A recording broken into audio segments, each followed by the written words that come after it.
You're listening to The White Rabbit, conversations on the art of presenting in a rather noisy world.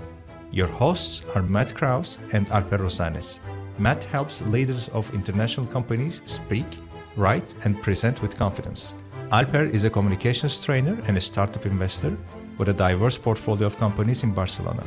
If you like this podcast, please share it with friends and colleagues. Now, on to Matt and Alper for today's conversation. Alper, today we have a guest on the podcast, Jonathan Stark. Jonathan appeared recently. We have him back today for a repeat episode.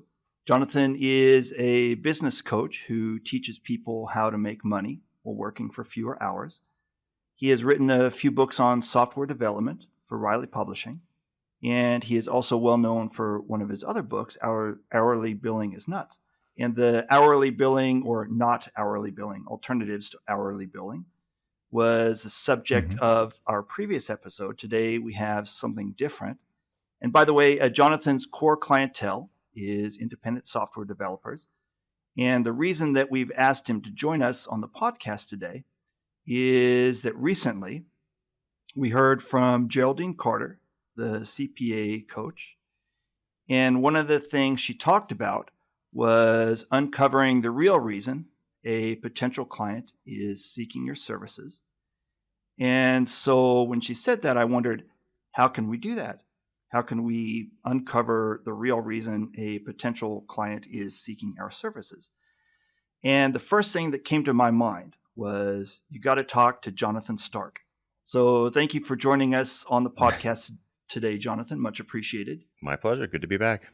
This is a huge issue, uncovering the real reason a potential client has called us in. It's a very useful thing to know for those of us in the presentation business. Whether we are public speaking trainers or presentation skills trainers or slide designers or whatever, for us to understand and for a client to have top of mind why they have called us in, that'll have a huge impact on our ability to do a good job and provide value to them. But before we get into that, Jonathan, before we get into our main topic for today, I wanted to ask you, Jonathan, if our listeners want to get in touch with you, where can they do it? Oh, sure. The best place to go is jonathanstark.com, or you can Google for the Ditching Hourly Guy if you can't spell my name. And the homepage has a sort of getting started guide, so you can either jump on my value pricing bootcamp email list, or, there's links to both my podcasts. There's Ditching Hourly and The Business of Authority, which both have over 300 episodes. So you get your listening cut out for you. But yeah, that's the best place. All of my email lists go from my personal email, so you can reply to anything and start a conversation. Excellent. And thank you, Jonathan. And so on to our main topic for today. Jonathan, if we want to uncover the real reason that a potential client has called us in, how can we do it? You ask them. And you do that in a very particular way. Okay. I have a sort of framework for thinking about it.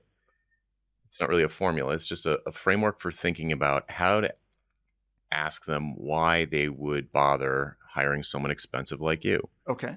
If it's, if they're public speaking, if you're a public speaking coach, it's like, well, you can talk, if you're trying to help people, right? Like, why not? Basically, I've got a software background, and so my examples are mostly from there, but maybe we could work together and you guys can come up with parallels. Sure. But for me, if someone, the way it would usually go is that someone would send me an email and they would say, hey, we heard great things, or we have your book or whatever, and we've got a project we think you'd be perfect for. What's your hourly rate? And say, I don't have an hourly rate, but if we can jump on a phone call, then we can talk about what you want to get done. Sounds like fun. Okay. So we would get on some kind of a phone call, and usually by the time they would call someone like me, they probably waited too long. They're probably in some kind of a jam, or they've got some kind of problem. They're feeling some kind of pressure. Okay. And so they'd have all these thoughts about what they wanted me to do, and they'd say, this is great to have you. We really want to have our website be mobile friendly. We want to, we're losing, we want you to do this, that, and the other. We want it to look like this. We want it to be these colors. We want it to be, whatever, this fast. They give you all of these details about what they want the deliverable to look like. I'm sure this totally happens with like in slide deck present. Oh yeah, it scenarios. does. Yeah. Mm-hmm. So here are our brand colors. Here's an outline. Run with it. And so they're going to brain dump that stuff. For a software project, usually be about 15 or 20 minutes of this kind of a brain dump. And once they've exhausted all of the kind of self-diagnosis that they've come up with, then I would say, this is awesome. I've got 5 pages of notes. At this point, could we step back and talk about the business context that this software will launch into, or this slide deck will be, what this slide deck will be used for? Like, what's going to happen next after I deliver this? Mm-hmm. And good clients will sit back and say, yes, I'm glad you asked. Bad clients are going to say, what do you need to know that for? Okay. Like right away, that person just wants to order you around. Okay. So if you're good at what you do, you've been doing it for a long time, and you've got, good clients, you're not desperate for this particular client, like boom, that person's out, not interested. Mm-hmm. But the good clients are going to say like, yeah, that's a great question. And so I would say something like, well, you mentioned in your brain dump that this has been going on for a while. You've known about this for a while. What changed that caused you to reach out to me? And find out what changed, because something changed. Okay. For sure. Mm-hmm. There's some trigger moment that caused them to take this new kind of action, which is like reach out for help. Mm-hmm. Or I could say, you just found out about this, or your competitor just released this new feature and you already want to race to copy it. Wouldn't it make more sense, or why not wait to see if anybody cares, see if it gets any traction in the market? Because if it flops, why copy it? So it's like, what I'm asking is one of the why questions, which is why now? Why do this now? Why is this urgent now? Okay. And they'll give you a really good answer. They'll say like, well, we know from inside information that Amazon's been planning to release this for a while, and they know that there's a lot of demand for it. And if we don't sort of keep up with them, they're going to eat our lunch. They're going to take our market share. Mm-hmm. They'll give you some kind of answer. They're scared of something. Okay. Or they see an opportunity and they want to jump on it. It's like one of those two things. They're either scared of something, or they see an opportunity that's slipping away. I guess that's another kind of fear. It's like they see an opportunity and they believe it's a small window. Sure. So, right. So those are the kinds of answers you want. If they say something like, well, we're just looking around right now, we're just getting prices, it's really not that urgent. It's a slow period of time, so we figured we'd reach out to a bunch of vendors. Now I'm not interested. Yeah. Okay. So yeah, you want it to be urgent. You want to find that there was some event that something changed. Could be new CEO, could be new annual strategy, it could be anything. Okay. But you want the actual answer. Okay. So that's one thing. Okay. Oh, go ahead. That's a great question to ask, by the way. What changed? Yeah. I love that. Yeah, and you mentioned at one point the brain dump, and you said that in the software world, I think you said it would take about 15 minutes or something like that. Is that correct? It can go up to a half an hour. It depends on the size of the project and how much they've been thinking about it, and how much they think they know about software development. Okay. So backing up to this brain dump for a second, is this brain dump period, am I directing the conversation, or are they just kind of throwing up onto the table whatever's on top of mind? The latter. And I want them to get that off their chest so that they can really listen to my questions. Okay. Because they're excited usually. Like because something changed, probably, because something probably changed. If this is a good client, something definitely changed. And they're tense or emotional, or they're having emotions about it. And they probably have some almost nerves or excitement about the possibility of rectifying the situation.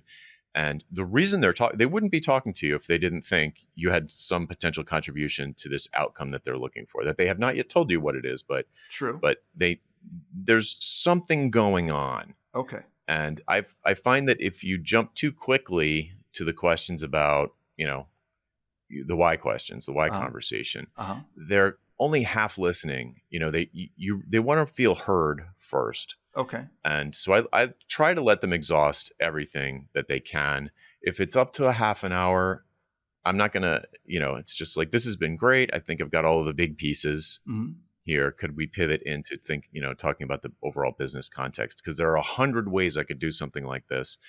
I want to understand what is going on in your business so that I can make the right decisions without bugging you every 10 minutes to say, should I do it like this or that? Okay. And so I do think it's important psychologically for them to feel like heard. And even if they're like, especially in software, it's probably true with some of the things you guys do too. Like at any point where you're an expert and they're not, they're going to have naive ideas about what should be done. Sure. Generally speaking, it's just going to be naive. Okay. Of course it would. It's the same with the reverse. I'm talking to someone later today about a book cover design for, for one of my books. And I don't know anything. I mean, I know what I like, but that's not expertise, So I want the potential reader to react in a particular way. I don't care what it looks like really, if it gets the reaction that I want. Okay. So that's the vibe you want to go for. Okay. Where, right. So, but you still, when I talk to this person, I'm going to be excited to talk to them. He's like, sort of famous and like, it's like, I'm really excited, all that stuff. And hopefully he'll be like, tell me about the project, and then I can kind of vent or brain dump. And then he can start asking his questions and I'll be at ease. I'll feel like I've been heard. I've gotten my silly requests on the table. Okay. You see, like at a hair salon, it's the same thing. Oh, what do you want? And just like, I'll cut it like this, cut it like that, cut it like this, cut it like that. No, it's not how it works. It's a good example. So okay. Yeah, go ahead. I was just going to say, I don't want to hog all the questions. Alper, what do you have on your mind? I've been thinking, this is a great conversation. I especially liked the two questions that you asked. Why now? What changed? I absolutely love them. And I really like the idea of trying to come up with reasons not to work with us, as I understood them correctly. Like, you don't actually need me. You have people, you have departments, you have hordes of teams to take care of this. How do I deal with the possibility of them saying, actually, you're right, we don't need you? Right. So that's a great question. The first thing is they almost certainly won't say that because they wouldn't be wasting their time talking to you. They would have thought of that. So if they haven't thought of it, they're not going to be a good client. It's not going to be a profitable engagement because now you're in price competition with like a junior employee or something, or like a bunch of people they're paying anyway. So if you're planning on giving a fixed price, you want to be able to set that price really high and so that you've got enough room for scope creep to happen. And if the value to them, if what it's worth to them isn't super high, it's going to be tough to find a price that's going to work for both parties. So if I said to someone, almost always when someone came to me, they had software developers either on staff or an agency. And I would say, well, you mentioned you have an agency. Why don't you just have them do it? And here, the answer you'd always get is they've been trying to do it for 6 months and it just stinks. It's just not working. It looks horrible. They don't know what they're doing with mobile because mobile was new. When I was doing mobile consulting, it was like, 2010, 11, 12.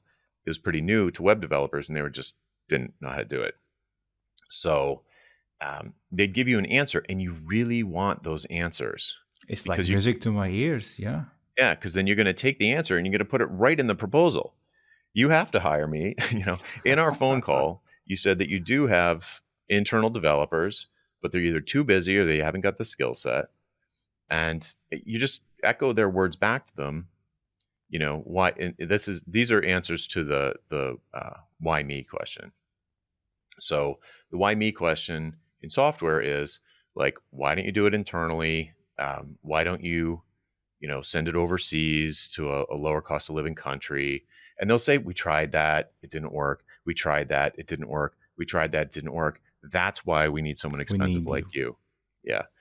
And if you don't uncover those things, it feels like you're like, oh, that's the question that most people don't want to ask, the why me questions, because they're afraid of exactly what you said. They'll be like, well, I don't know. You tell me why you. and if that's what happens, you've got positioning work to do. You need to get more testimonials, you need to deliver better results. and you need to have clients echoing those results back on your website, referring you. And that usually means specialization. It usually means niching down. It's a positioning exercise. You need to be meaningfully different for this to work really well. It can work okay if you're a commodity, but it works a lot better if you're not a commodity. So that's why now, why me? And then the funniest one, I think, is why this? Like, why not do this? Like, never mind your internal employees. Why not do it? Mm-hmm. Right. So with a software project, it's like they'll say, well, we can't not do it. And I'm like, how come? And I'll just wait. And they'll say, well, if we don't, we'll go out of business. And then I'm like, cha-ching. So they in their minds, the thing that me or someone like me is going to contribute to this endeavor, it's usually a project, is in their minds connected to an existential risk of some kind or a major loss of business. Like our biggest client is the Home Depot, and they said if we don't update this client portal to work on iPads, that they are going to go with our main competitor. They have told us this repeatedly. They're not lying. They are going to leave. If I hear that, and then I'm like, how much is that account worth? Oh, okay. And so you can start to get a sense of what the value is. And with something like speaker coaching or slide deck presentation design, any of these things, you might think, oh, well, that's different. It's not like software. It is different, but it still works. If you are different from all of your competitors, and you're not just taking orders from your clients. Mm-hmm. So I can definitely see the similarities. Yeah. Okay, good. Yeah. So those are the three questions. Why this? Why now? Why me? And you can phrase them however is comfortable for you or however makes sense in your industry. But those are the kinds of questions you want to ask. You might switch them to what questions or how have you tried to solve this in the past? Like you might switch the wording. It might not just be like an interrogation, like why this? So play with it and put those kinds of questions into your own words. But if you can get solid answers to each category of questions, the proposal will write itself. It's like a no-brainer. You just echo back what they told you and put some prices. And if we ever find ourselves in the situation where the client asks, so why should we work with you? Then probably we're in the wrong meeting. Yes. Exactly. Right. If you're one of 50 people that they're planning to talk to, it's not looking good. Yeah. One thing that I found particularly interesting about what Jonathan has brought up today is not just the content of the why questions and what they need to be, but the fact that there needs to be this brain dump. I'm thinking of another word that I would use. I don't know if that word would put us in the E for explicit category or not. So I'm not going to probably. Well, I'm not going to use it, but it's the client has a need to just talk for a little while, and you just need to sit there and take it. And you're probably going to learn a lot of really fascinating information from that conversation, but you just need to let it happen. I think that's one of the most... there sometimes is useful information in it. Yes. Yeah. So we need to wrap this up. Before we wrap it up, Alper, do you have any further questions for Jonathan? So many, but I'm going to wrap it up. Yeah, okay. It has been a real pleasure having you on the podcast, Jonathan. Yeah, pleasure's all mine. We could go on and on all day long, but yeah, we do need to end it at some point. So I wanted to thank you very much, Jonathan. Thank you for coming on again today. And my pleasure. Thank you very much. Alper, I will talk to you next week then. Take care. Thank you for listening to The White Rabbit with Matt Krause and Alper Rozanes. You can subscribe to the podcast on Spotify, iTunes, or through your favorite feed.